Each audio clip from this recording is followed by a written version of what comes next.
Hi, DCDs. Deba Olivia Akwawa. Hadia latest and hot news in Kwa Enamide Bremo. I don't see so when you subscribe we are bomodi and say over subscribe to the channel. The way I have to say over click it the subscribe button. Now a belly notification. We are new video upload. Also what's ever can be. After we are now like video give us a thumbs up. Now feel share my offer for so now when you be here now and summer and also. I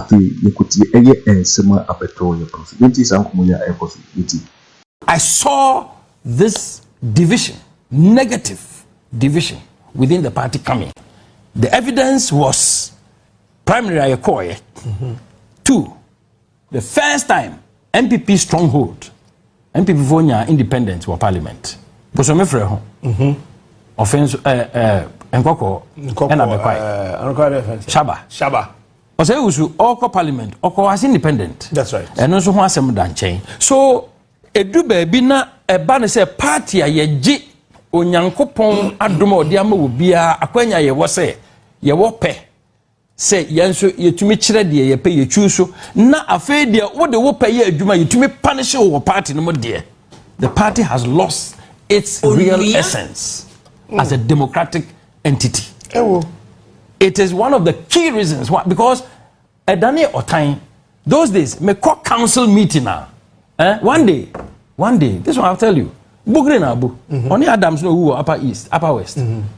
Bugre na abu the nesa be see me when so see physically. Wo you ohininto, Kwabena Agyapong, Kojo Kyeremanteng, you don't want the Akufo Addo to become president. We'll kill you. Dear NPP for Ghana say Ghana for two Abama NPP. NPP will never respect Ghanaians again. If in this condition NPP can win an election, Ghanaians should forget it. Hey, Nana, I'm telling you my heart. Say baby a hochire ni ahoyania, baby a corruption akodro, baby a galamsey akodro. If people of Ghana vote for NPP, I am telling you NPP people will never respect the people of Ghana again ever. NPP cannot and should not win this election. By hook or crook, there be. Na Ghana for muntie masem ni ye se Ghana for to Abama NPP win here. NPP people will never respect Ghanaians again. If in this condition they can win an election, I'm telling you something. Na masem no, mo find it seriously. It is a magazine no, omo yes Congress ni we na. Me the cover story. It's Akufo at last. Me kai head na me use here. And I'm sure I say Akufo Addo others crash out. I'm say hono and e bi no say me dem ntimi hu de. Fellow Ghanaians. By time me ankasa me be wura party dem say me ye party adwuma fully efi 98 about 2000 election you know. Na me say bi no my o ma dwen say ohini to no kra jama o Akufo afa. Me so ma amfa sa de no. But now Akufo afa kura sana enti 2005 ye call le gon yen election ye to abani wie ansa na me be general secretary no ye to abani wie na sabre na national secretary ne ye 10 ana me TBB ye friend no 9 against 1 me say eh patcho repeat it and I would say na me say election na ye call e no e 9 against 1 na 9 no baako and J Akufo e 1 e me and I say na mpanyam pan so ye kwotena sisi ye starting see ye adwuma as steering committee 9 against 1 no e sha say ye adwuma so then eventually me say na we there Papa Musa in all these challenges them pan see ya ubu ntimi emfu mo wenja meeting ho anabisida one day BBC but meeting is say nyese me sorry for meeting because na me try said that could be BBC yes or him to bu fu me move here ma me dey say table so graba ba meeting is say nyame na me meeting na ntumi we there me be kan sem o kan na no tira me do ba yo me be kan sem na we there mesero e hozu mi modi wo de ka mesero wo kana me nipa me mebo ene me bia na me nkani nyina njere wo ene ka memo ye ko by election e wo Finso South kasa ye tie wo na ye be ko no national organizer any Lord come any is a national organizer on any program no fan budget in kan no femra and na the ban steering committee ye me hwe no we see t-shirts 5,000 flags 5,000 we say na me say na Lord edian so na we gina odinya quantities ye no so by election bia sa na ye no na me say o there be yenhwe voter population no. Now voter population was about 50 or so thousand voters. 50 or 60. BB's a very big number. And I'm catching and said, no, by election, the constituency will inquire. And the young concentrate on what they were. And the young be 10-15,000 t-shirts. Na young fanko was hopa na indisi fokra and yamre. Nafi yam pejadi. I'm saying there be Sani, you know, we were saying about you, me organize and sana over. I'm saying, oh. Ya kan no na me ye din enti me am ko trust din na me say no we ni me first major assignment sa assignment we sa anko yie pe e be ha me enti me ko hu nkrofo bi om de me mbo mu din nkrofo bi na me so ma bo a obo pen me ka je nso benifo me sremo me was serious assignment enti me here extra 10,000 t-shirts me here extra 10,000 flags ya boy na che say Yakob those the 20 million 30 million. I'm say I dey any board no. Wait 2004 2005. Me be general secretary no 2006. Yeah, me be December 2005. That was your first by election. Yes, 2006 also yeah, first by election. Edi mi ankasa me ko create an extra 10,000 t-shirts, 10,000 flags. Me compare mpenyifo bi no mo boa me to bags of sugar any rice any ade say community bi nso ho a abofo area ho mo nkramofo nti me koto nkramofo ketai ni buta ni ade nyema bebre ana me frɛ ya amankwa o ye regional chairman Ashanti na me ka che nso me de sa na me ya ma truck you fit New Jersey ba Ghana be di enti ko sia truck no na fa ko offense na ka kire DC say o ma o dan na fa sa na ma no gum na mo ntum na mo fa safo na mre kosia edan ewo offenso no mo fa niam nko niam nko ni antum ni mfa safo anamre me ene ye ne saa ana me appoint abrante baako say we afi fine smiler on the vice president and nam say na me dis safo anam say we na behwe niam yeso nti obi obebisa bia obebisa me na me gituma na okoyi ama no na we dis fie nti ade niam ekogu ho nti me amekọ ye do me frɛ assembly member for me gidi say wo nyina ye NPP for me fa me a meeting efi ha because now me who say hostility no say nine against one it did not me think say no ade man hwe ya mani begu ase enti me fa team a 30 member team na me am rent car me ensa ani e ko office na me ka che o say mo say ni pe mo bia antena office krom we mo mi mo kwatena kura we ase mo mbo akwatena ha me so me ni we no mbo akwatena ha ndi na me no office krom no bia ni ba bia me da enti me chairs ano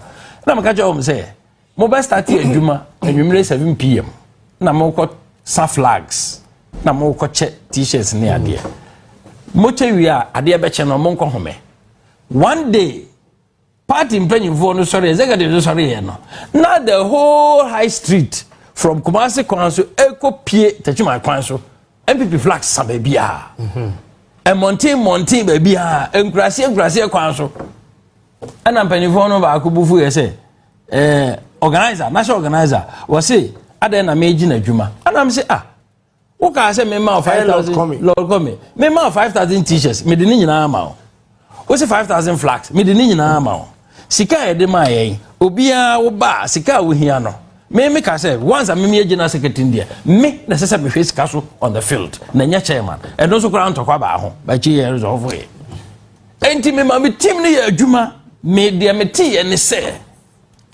now before me drew ho no eda ye MP safo a owu ye na yie ana MPs president any ministers o mo be pie offense captain o pie fi offense kuntia na to ani a MPP t-shirts na etese po samosa afa ba bia ona bo Akufo ba me ho o si general secretary sa oba election ye de yenye bi say da na say pa na wo be manage party dia and your party ne ye be kwa chiri pa me hu bi say da Dr. Akufo na ka sa kire me e wo fen so and then me dey me gidi say ye wie no so ye wini seriously and ye wie na me feel say nka eni je sama ba dey me tie ni say binum say ohini to dey wa start ye no sama hwe yi a obeji party na free ensem and I'm say na way there obi so what we say me boa that's one is up to you me dey minim na make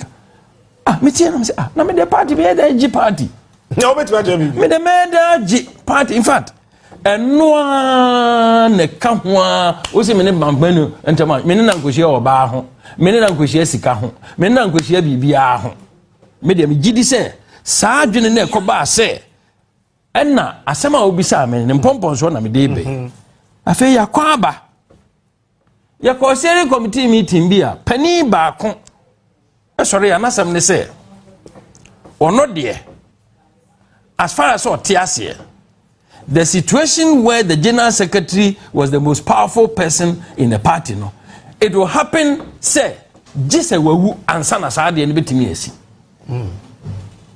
ana me fa party constitution am ka chen say opani wa hu book we to me no ekuta ben se me mfa nya adwuma se general secretary no me mandate no if the book we any delegates na omoto aba ma me no na me so me ma assurance say sa mandate no me de be ya adwuma to the full na me hwe table no say and I didn't talk one and I say party meeting that day it is obi sa me a Baku see all right samira no na MP na wo offensive south na friend honorable Kwabena Safo yes Owu in August yes and a Dr. Thréat yes Owusu Echang yes and winning his election no yes and he won with a difference of about 18,000 yes we need heavily power constituency no emuda and I remember very well when we call parliament almost swearing in to office in 2006 the elections was in 2005 2006 that time now honorable Addo Ajaho Edward Do Ajaho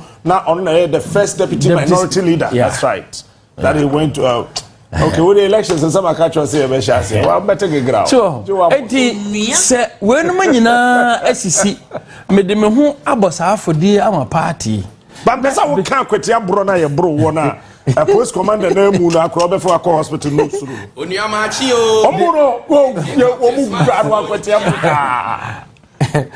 the man is here to a banner. Now, Bajama, no candidate, no, and I hear any part now. And Tokwaba police station just about 6 or so nyani nyinampo nti eba say san Akoto na NDC 4 ko fa nkrofo pa sabre no na ye lose 2008 na aka we say no na kem nti o mo say party no jama ye lose dada nti no NDC 4 nya ahoden pa na baba jama ba bia ne fie wo no Akwati akro no wo wura mu a from baby a mekaye no go fa baba jama fi ansa na kwa na apai mi as a wise apai mi say enti baba jama fi no e wo kwa ho say okofa NDC fo jama be by 2000 e be block kwa no me kan suppose fo nso na begu Akwatia sabre no na enya agro police amokas ne ade nyina enti ye nkrofo no bi tie no ana omo divert sign say esi kwa mu ho nye I'm say na me general secretary there me the man aka say ekwamu nyenti me sign na me say no ekwamu yo yanko no aso mba bebi a omonye minim say police for ana me ko your block we road me bo aben me driver me take front bo aben me hu no obi kan say na no hinto and this for rush back you so satisfy dey inside blue window ni glass no ni ade obi de bibi share glass no ho so opose obi na ma lock no inside police for ejira ho ye mfi hen hey enti yes no in fact me bufu ye na police for ha e do no so pa o na police for so mdo so enti me bie me glass no me lower glass ni say before say glass no be for say no be free abontia bomani say pan na me glasses e free me say twame o say dey me no na me bie say abontin no be so bomb for metiko na me tiam catch a police for say one mo ye Ghana for na because omo feel say NPP lose election do omo be place ye nkume dey and ya omo ye nkume Afei ho na police for no edi mirika bae. Mehunu moja menu moja. Ana ja. Oh be fa me. And police for no jina ho, o mu jina ho hwe yen kafra. I'm telling you. Na me di o mata ka say look mo Kufo bae no na mo mpabo ato awe mo nan ka fam ene Kufo ma mo mpabo na mo hye. Moti ho say NPP general yankume onua afei de obodi mirika no family police came around the Kwaku hospital. I don't go home. So now when you know this is a party that believes in democratic choice, individual liberty and freedom. Nasa wukodi obi echi yetumi tagi wa se adentina wa medi Akufo Addo echi na ukodi alachemati echi adena wa medi Akufo Addo echi na ukodi Akufo echi na eno no tumi base wukuta position kura no a wo parliament bebre because of the affiliation with Kufo yeah the primaries you wo fi parliament ebinom me general secretary me bon wode kom ma wo a me firi so yi wo mu nyina na we party sa na chere e very very very serious ade e koso no a NPP for ye adwen say yem pese obi be hu the party itself is at odds with itself. Hey. 2008 yes the party is at odds with itself. Me catch it almost say me general secretary me catch a party for say me insuro NDC for me insuro NDC for that me problem e NPP for because NDC for benya NPP a efi NPP say suro di oben 2008 akaba ebo so mienu miensa me be call election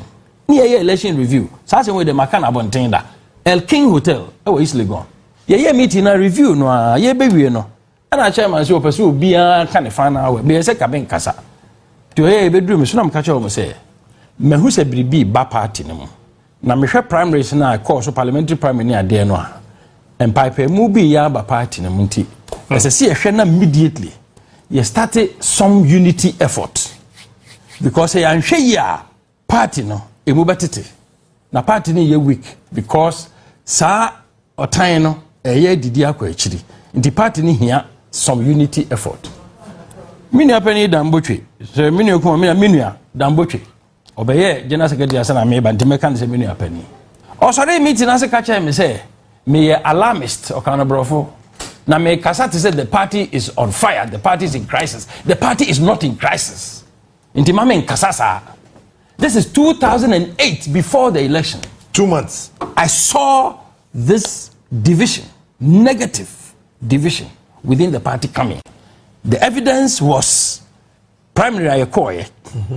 2, the first time NPP stronghold. NPP vonya independent wa parliament. Bosome freho.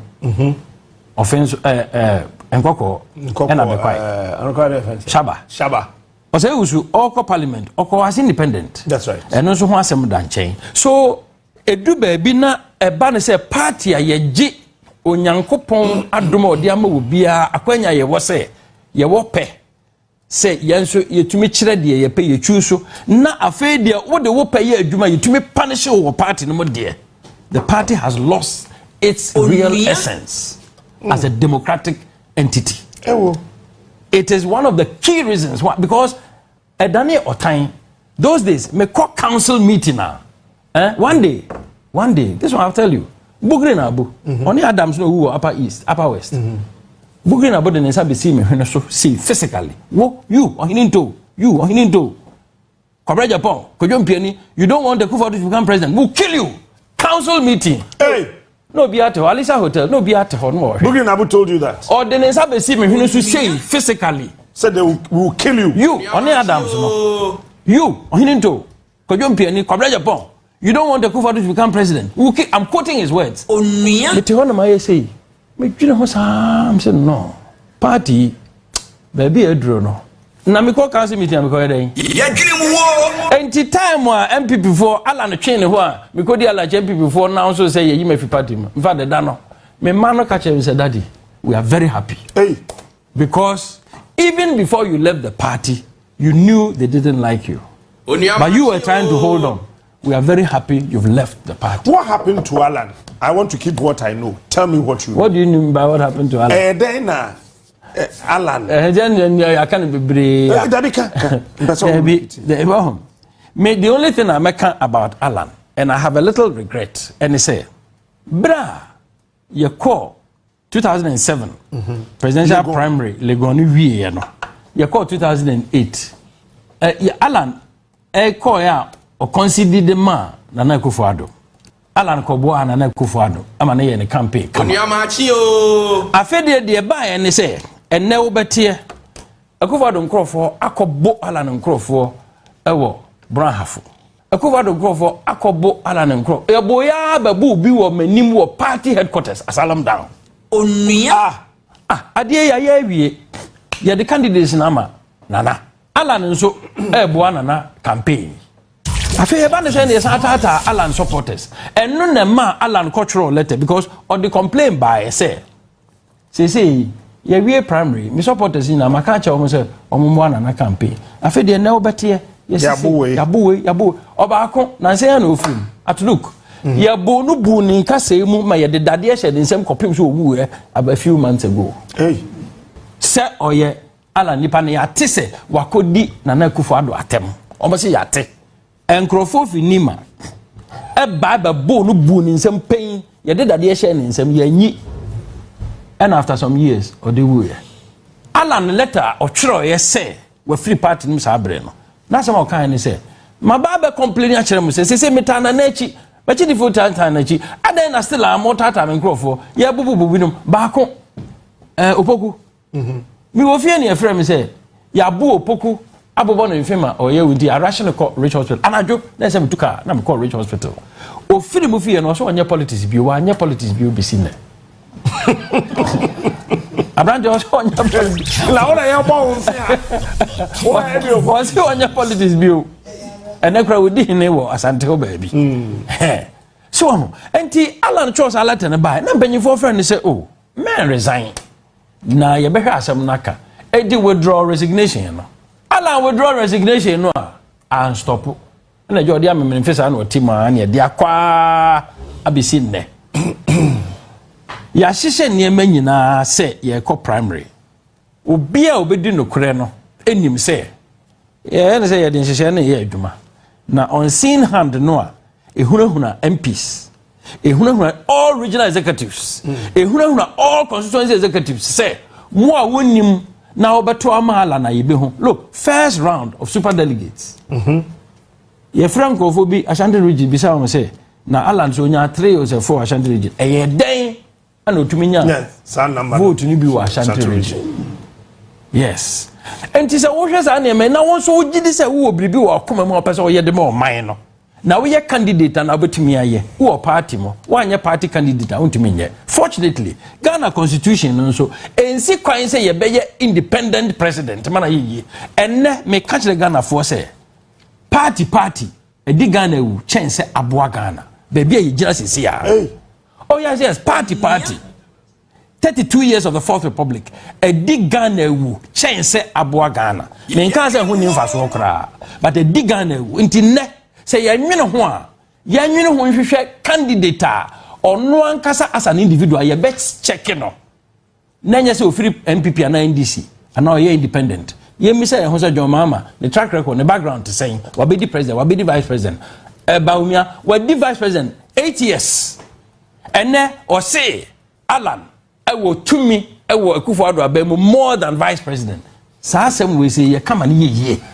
Ye kama ni ye. Say ye tumi busa say na say Alan no ka economic management team ho. Na chairman no e. Alan or ye subcommittee of finance cabinet subcommittee chairman. Enti wono na economy no anko yi a. Esese busa. Ene Alan nhihye or ye enra na a friend saying vice president ne spokesperson Dr. Gideon Boako any media chinye say one this one factory enye Alan idea na say crache na ugina he what me catch me say vice president and now dey one village one dam buy no dey one this one factory na say crache what me who say vice president at the idea be buy one village one dam and so when you to say manifesto committee na me say manifesto committee e dan and I say a table manifesto committee enye nipa Now what to me who say vice president no the idea one village one down by. When to me who say Alan Kyeremanteng and they want to say one factory buy they also manifesto committee. I'm say crash mon kan okre. Na man hwe ya mumu binum ebeye babies with sharper teeth. Hey. Babies with sharper teeth. We don't dey sharp ko ebeye babies with sharper teeth because senior abrantie no yire ne ho say woni me gie chinye say one day say one factory enye Alan idea eye me nwanwa na me kire ne say if president for time and rural enterprises program Alan de buy eno ne dani ani a catch president Akufo Addo can Akufo Addo say ye better my factory e wo district bia and this will be in a quarter in this year friend one day say one factory does it change the original person who moved the idea? Now one kind of say Empress Alan at the buy. I know they say, or say after Kora Nyadi Papa Bia after where yes sir Africa Continental Free Trade where yes sir say Alan. Now I'm say cratchy. Obi to me Eddie Jumedi Tisia the whole of Africa. Wo can a seminar to send ya oh to hoping. Now I'm say cratchy man yes sir. Enra I was teaching this one. Okay. But what can I say? Enti Alan no. Who regret me war 2007 hono. Me regret to say Alan J. And just what jam. And yes, we jam. But before say bedroom humpo. Yeah, Captain Smart. Oh, ja. And I'm at time living can wire point 12. Anyway, so when I quit still with the only quit out. Time living can. Yeah, Tata Alan Sano, ya to obey we. And now, and some no koswa reporters be by me ho say there are complaints from Akufo Addo camp say near Owusu election in 2008 Kofo one more Alan one more Akufo Addo man win elections na no support Alan ana me catch reporters in the show we the omo me time na me continue enti ni nyina so still a said the makamen kan nyina me kaka krache e dey be Akufo na Mr. President dey be ho na o mic nemba o say me say ko President Akufo na Mr. President Akufo kase wo support Alan na wo prefer no enti na wan shada moa na me pese me hu no kura wo say what is it press for ba me kase na nkyere wo mo Mibisa President Akufo I know you I said we dey say na can be deal but you see the woman say enipa 17 na ebe pray candidates ni nyina Akufo do so enokra me chairman kon ho ka che say saadi we ebe haye yempe ko bi faso na o si dey but then the danger na Akufo do so no time na muntimi nya kwan bi am faso the me catch me catch Mibisa president say look enipa do so no eba no me gidi say omo nyina omo fata say omo tumi eye adwuma no bi man yeye na mom the man me feel say nka Alan and bebo an say me be so oban no mo no na economy no was in a hole enti niamatimi aya ne say ma feel hole no ana mesi foundation. That's right. It is a say no se menya obia or not amemuase in a business sense. Now I'm running economy with a business sense. Na san koye civil service, public service kwana ye fa so ye niam no. E be san tete asan. Ala ne nso eni nipa me hu se owo sa ade no. Ene Enti na me feel say nka Alan. And I'm catching say Mr. President. Why a big mistake? We say I'm sad there. And I'm say asema wo ken. Wo catch Akufo. Me catch there no say Mr. President. Me say why a big mistake?